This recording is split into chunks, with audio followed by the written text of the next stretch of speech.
Hi అండి. అప్పటికప్పుడు ఇలా శనగపిండిని వేసుకొని స్నాక్స్ తయారు చేసుకున్నట్లయితే ఈవినింగ్ టైంలో తినడానికి చాలా బావుంటాయి. క్రిస్పీగా, టేస్టీగా చాలా బావుంటాయి. ఎలా తయారు చేసుకోవాలో ప్రాసెస్ చూసేద్దాం.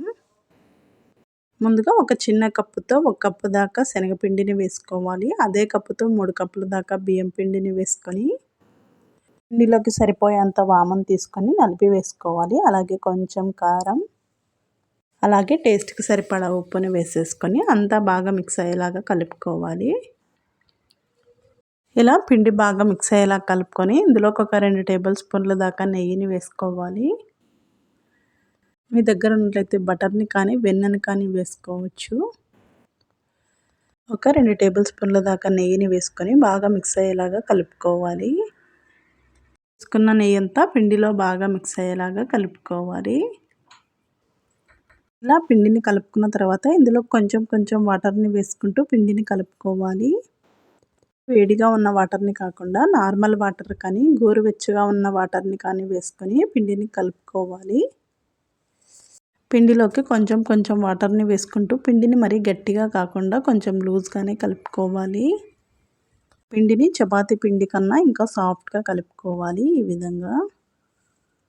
ఇలా కలిపేసుకున్న తర్వాత మురుకుల గొట్టంలో ఒక స్టార్ ఉన్న బిళ్ళని తీసుకొని ఈ బిళ్ళని మురుకుల గొట్టంలో వేసుకొని కొంచెం ఆయిల్ని అప్లై చేసుకున్నట్లయితే పిండి అతుక్కోకుండా ఉంటుంది.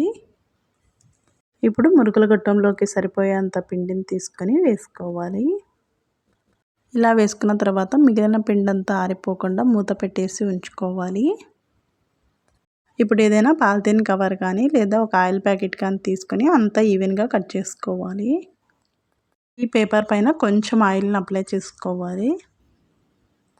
ఈ విధంగా అంతా ఆయిల్ అప్లై చేసుకున్న తర్వాత ముందుగా పిండి పెట్టి ఉంచుకున్న మురుకుల గొట్టంతో దీనిపైన ఒత్తుకోవాలి. చిన్న చిన్న చక్రాల్లాగా ఇలా పేపర్ పైన ఒత్తుకోవాలి. ఇక్కడ ఎన్నైతే సరిపోతాయో అన్నీ చిన్న చిన్నగా వేసేసుకోవాలి. ఈ విధంగా ఒక పాలిథిన్ కవర్ పైన వేసుకున్నట్లయితే 2 టైమ్స్ 2 వాయిల్‌గా వేసుకోవచ్చు. ఇలా కవర్ పైన వేసుకున్నట్లయితే మనకి ఆయిల్‌లో వేసినప్పుడు వేడి తగలకుండా చాలా ఈజీగా ఉంటుంది.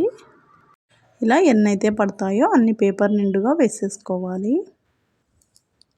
బియ్యం పిండి వడియాలు ఎలాగైతే వేస్తామో ఆ విధంగా వేసేసుకోవాలి. ఇలా వేసుకున్న తర్వాత ఒక్కొక్కటిగా తీసుకొని ఆయిల్‌లోకి వేసుకోవాలి. చూడండి పేపర్ పైన వేసుకోవడం వల్ల ఎంత ఈజీగా వచ్చేస్తాయో. ఇప్పుడు డీప్ ఫ్రైకి సరిపడా ఆయిల్ పెట్టేసుకొని ఆయిల్ బాగా హీట్ అయిన తర్వాత అందులోకి ఒక్కొక్కటిగా వేసుకోవాలి. ఆయిల్‌ని బాగా హీట్ చేసుకొని తర్వాత మీడియం ఫ్లేమ్‌లో ఉంచుకొని ఇందులోకి ఒక్కొక్కటిగా వేసుకోవాలి. ఇలా వేసుకున్నట్లయితే చేతికి వేడి తగలకుండా చాలా ఈజీగా ఉంటుంది. కడాయిలో ఎన్నైతే సరిపోతాయో అన్నీ వేసేసుకోవాలి. చూడండి వేస్తుండగానే కలర్ వచ్చేస్తున్నాయి. ఇలా వేసుకున్న తర్వాత ఒక సైడ్ బాగా కాగాక మరొక సైడ్ టర్న్ చేసుకొని వేయించుకోవాలి. ఇలా రెండు వైపులా టర్న్ చేసుకుంటూ మంచి కలర్ వచ్చేంత వరకు ఫ్రై చేసుకొని తీసుకోవాలి.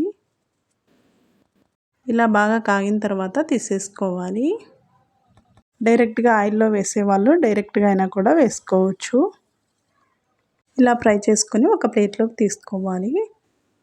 ఈవినింగ్ టైంలో చాలా సింపుల్‌గా తయారు చేసుకుని ఈవినింగ్ స్నాక్స్ అప్పటికప్పుడు ఇలా తయారు చేసుకోవచ్చు. ఈ వీడియో మీకు నచ్చినట్లయితే లైక్ చేయండి, షేర్ చేయండి, సబ్స్క్రైబ్ చేసుకోండి. Thank you.